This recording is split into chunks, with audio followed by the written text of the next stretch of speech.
Good morning student. आज हम इतिहास विषय में बीए प्रथम वर्ष के प्रथम पेपर भारत का इतिहास पढ़ेंगे।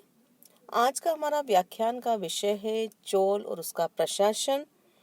तो प्राचीन भारत में सुदूर दक्षिण में शासन करने वाले राजवंशों में चोल वंश का स्थान अत्यंत महत्वपूर्ण है। दक्षिण भारत में के जिस प्रदेश में चोल वंश का राज्य था, उस प्रदेश को चोल मंडल कहा जाता था, जिसे आधुनिक तंजौर और तिरुचिरापल्ली तथा पड्डुकोट राज्य का कुछ भाग सम्मिलित है। चोल वंश में अनेक प्रतिभाशाली शासकों का उदय हुआ, जिन्होंने अपनी राजनीतिक उपलब्धियों से दक्षिण तथा उत्तरी भारत के इतिहास को प्रभावित किया। अब देखेंगे हम कि इसमें कितना प्राचीन है। तो भारत महाभारत के सभा पर्व और भीष्म पर्व में भी चोलों का उल्लेख मिलता है। मेगस्थनीज ने भी चोलों का उल्लेख किया था। अशोक के अभिलेखों में भी चोलों का उल्लेख सीमावर्ती राज्यों के रूप में हुआ है।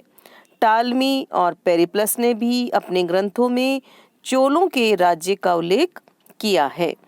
चौथी शताब्दी ईस्वी में चेर और पांड्य राज्यों के उदय के कारण चोलों के गौरव में कमी आ गई थी, किंतु चोलों की जो राजनीतिक सत्ता है वह समाप्त नहीं हुई थी।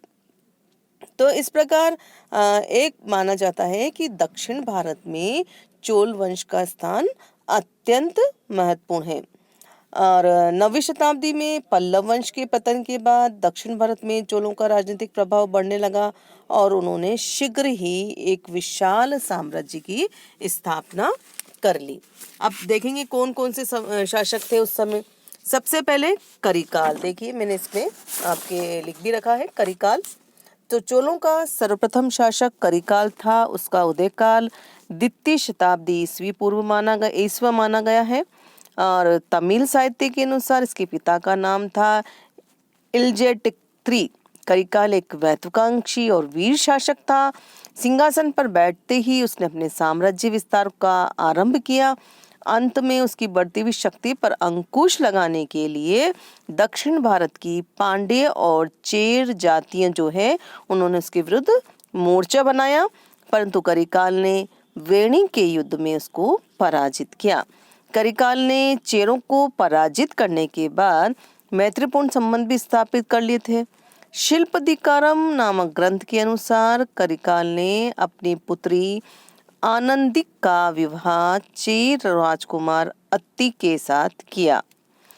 पट्टन पल्लाई नामक तमिल कविता के अनुसार करिकाल ने अरुवालर और इरुगोवेल राजवंशों को भी पराजित किया। उसने लंका पर आक्रमण किया और वहां से 12,000 मनुष्यों को पकड़कर वो अपने राज्य में लेकर आया और उनकी सहायता से उसने फुहान नामक नगर का दुर्गीकरण कराया। करिकाल एक विजेता था, साथ ही एक निर्माता भी था। उसने वनों को साफ कराकर भूमि को कृषि योग्य बनाया तथा सिंचाई के लिए अनेक तालाब और नहरें बनवाई। कावेरी नदी की बाढ़ से रक्षा करने के लिए उसने अनेक बांध भी बनवाए।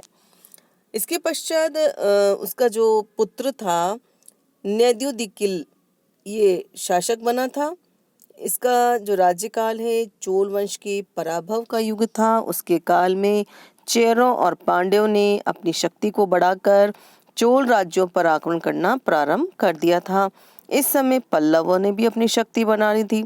उसकी नौसेना भी शक्तिशाली नहीं थी। इससे समुद्री डाकुओं ने उसकी राजधानी पर आक्रमण करके उसे नष्ट कर दिया। इन सब के परिणाम स्वरूप चोल राज्य की शक्ति क्षीण हो गई। इसके पश्चात बना था विजयालय। चोल राज्य की पुनः स्थापना 9वीं शताब्दी के उत्तरार्ध में विजयालय नामक वीर पुरुष ने चोल वंश की शक्ति को पुनः प्रतिष्ठित किया। अच्छा, इसके पश्चात आदित्य प्रथम बना। फिर इसके पश्चात बना परातंक प्रथम। आदित्य प्रथम के बाद उसका पुत्र परातंक प्रथम चोल नरेश बना। वह भी अपने पिता की भांति वीर और महत्वाकांक्षी था। शासक बनते ही उसने अपने राज्य का विस्तार आरंभ किया और पांड्य नरेश मारवर्मन को पराजित किया और उसके कुछ समय बाद लंका के शासक की सहायता से मारवर्मन ने परातंक पर आक्रमण किया, किंतु परातंक ने दोनों की संयुक्त सेना को वेलूर के युद्ध में पराजित कर दिया। इसके बाद उसने लंका पर आक्रमण किया, किंतु वह असफल रहा। अच्छा, परातंक प्रथम जो था विद्वान तथा कला प्रेमी शासक था। उसके शासनकाल में साहित्य और कला की काफी उन्नति हुई। ऋग्वेद का टीकाकार और संस्कृत का जो प्रसिद्ध विद्वान था वेंकट माधव उसकी सभा में ही था।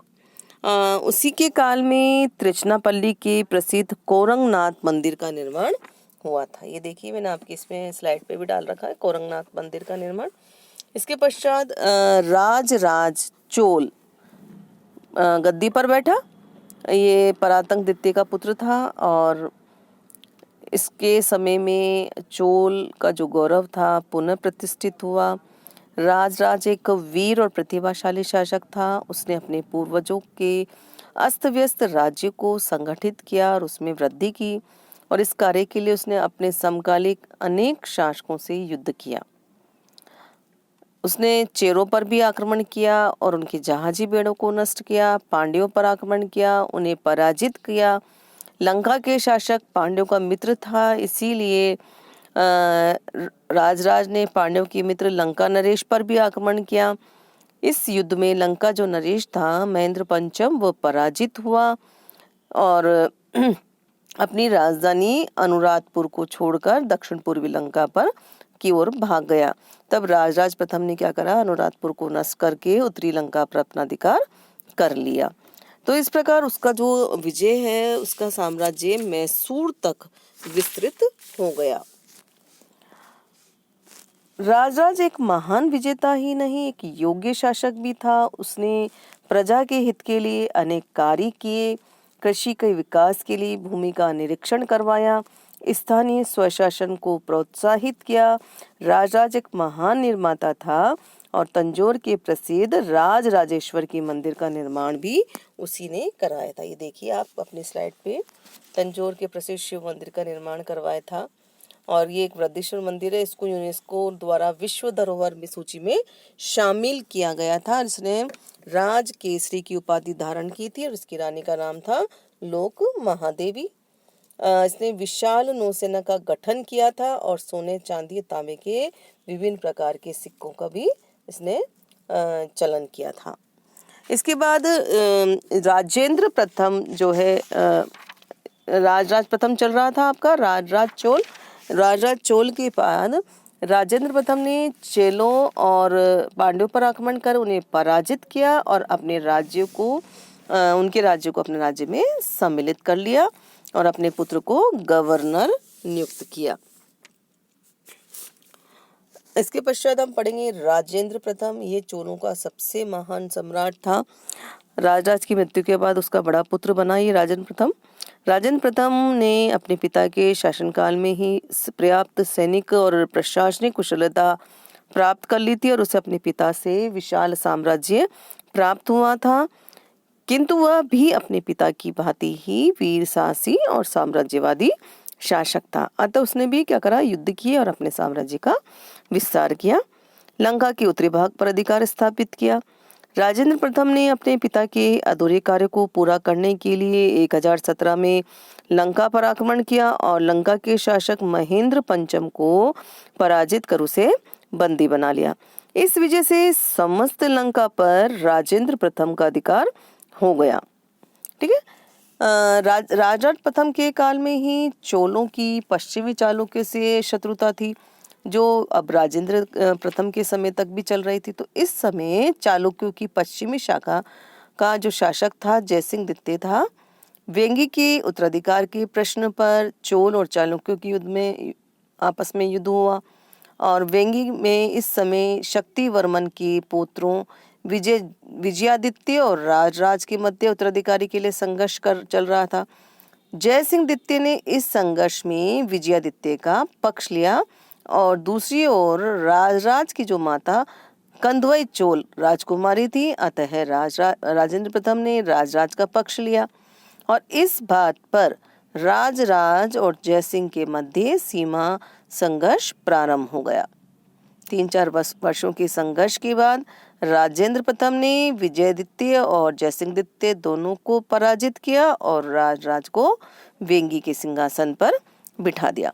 अब इसने क्या क्या उपाधि धारण की देखिए। गंगे कोटचोल की उपाधि धारण की, नई राजधानी बनाई कावेरी नदी पर के तट पर, गंगे कोटपुरम एक विशाल समुद्र का निर्माण कराया, अपना जो दूत था उसको चीन भेजा। तो भारत भूमि पर अपनी विजय आकांक्षा को पूरा करने के बाद राजेंद्र प्रथम ने वृहत्तर भारत की योजना बनाई और उसने श्री विजय पर आक्रमण किया। इस समय श्री विजय राज्य के अंतर्गत मलाया, जावा, सुमात्रा और उसके आसपास के अन्य द्वीप सम्मिलित थे। इस समय इस राज्य पर राजेंद्र प्रथम के आक्रमण के कार्य में भी विद्वानों में भी मतभेद है और इस युद्ध में राजेंद्र प्रथम को विजय हाथ लगी और जो श्री विजय राज्य का जो शासक था विजयोत्तुंग वर्मन उसको पराजित हो गया और उसे बंदी बना लिया गया। इसके पश्चात राजेंद्र प्रथम, जैसे मैंने बताया, राजधानी की स्थापना करी थी इसने और एक दूत भेजा था, विशाल सरोवरों का भी निर्माण करा। राजराज प्रथम, इसके पश्चात उसका पुत्र राजराज प्रथम चोल सिंहासन पर बैठा। राजेंद्र प्रथम की मृत्यु के बाद उसने अपने पिता के जीवन काल में युवराज के रूप में पर्याप्त सैनिक और प्रशासनिक अनुभव प्राप्त कर लिया था और राजाधिराज का संपूर्ण शासनकाल युद्धों में व्यतीत हुआ और युद्ध भूमि में ही उसको वीरगति प्राप्त हुई थी। राजाधिराज के पूर्वकालिक शासकों ने लंका पर अपना आधिपत्य स्थापित किया, परंतु लंकावासी अपनी स्वतंत्रता के लिए निरंतर विरोध कर रहे थे। तो जो राजाधिराज प्रथम ने इन विद्रोह को स्थायी रूप से इसका दमन कर लंका पर आक्रमण किया और इसका दमन कर दिया। ठीक है। और चोलो चालुक्य की पारस्परिक शत्रुता अभी भी चल रही थी। उसने पश्चिम के चालुक्यों पर आक्रमण करके धान्य कटक के युद्ध में चालुक्य शासक सोमेश्वर के पुत्र विजयादित्य को पराजित किया। इसके बाद चोल सेना ने चालुक्यों के काम्पिल्य नगर के राजप्रसाद को नष्ट किया और चालुक्यों के पुंडूर के युद्ध में पुनः परास्त किया। इसके बाद चोल सेना ने चालुक्यों की राजधानी कल्याणी पर अधिकार स्थापित कर लिया और इस विजय के उपलक्ष्य में राजाधिराज ने विजय राजेंद्र की उपाधि धारण की। अच्छा, कोप्पम का युद्ध हुआ था सोमेश्वर और राजाधिराज के मध्य और इसमें राजाधिराज वीरगति को प्राप्त हुआ। ये सब मैंने आपके इसमें स्लाइड्स में सारा चीज दिख रखी है। देखो, सोमेश्वर और राजाधिराज के मध्य में कोप्पम का युद्ध हुआ और इसमें वो वीरगति को प्राप्त हुआ। इसके पश्चात राजेंद्र द्वितीय बना चोल शासक।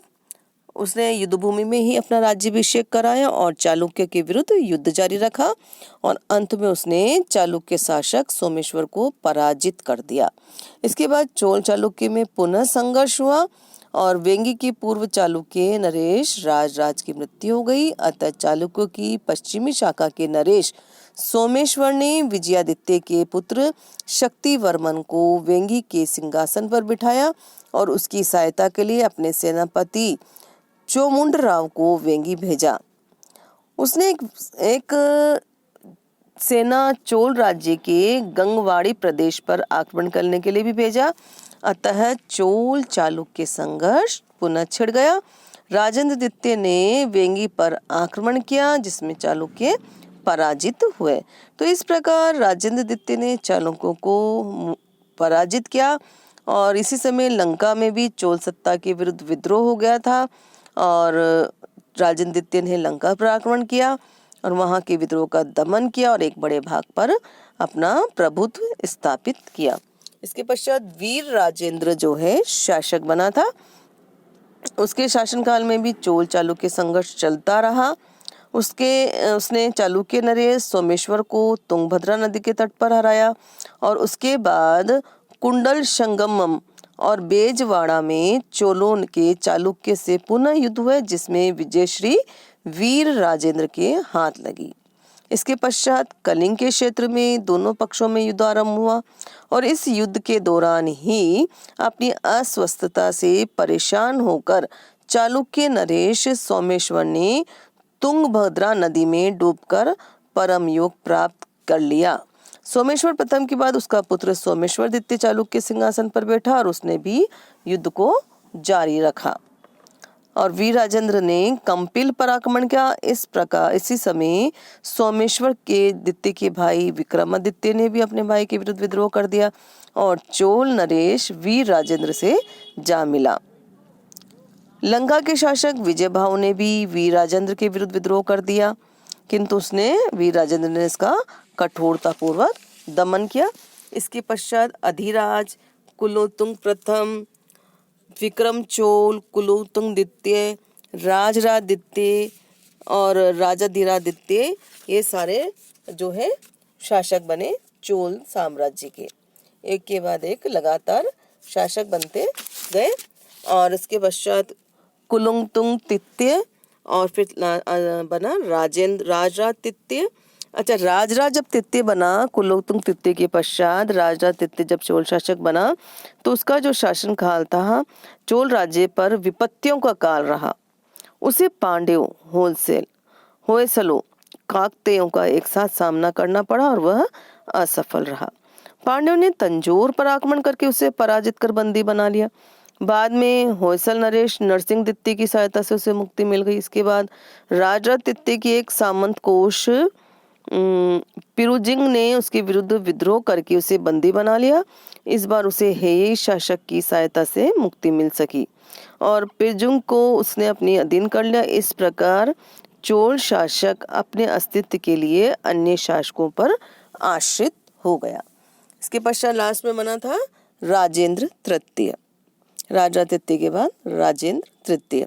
ये चोल वंश का अंतिम और स्वतंत्र शासक था। चोल राज्य की निर्बल आंतरिक स्थिति का लाभ उठाकर निकटवर्ती राज्यों ने अपना विस्तार आरंभ किया।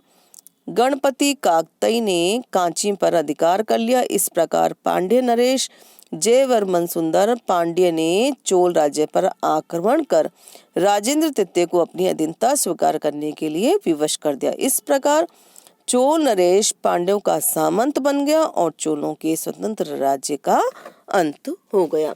तो ये था हमारे चोलों के सारे सम्राटों का विवरण। धन्यवाद।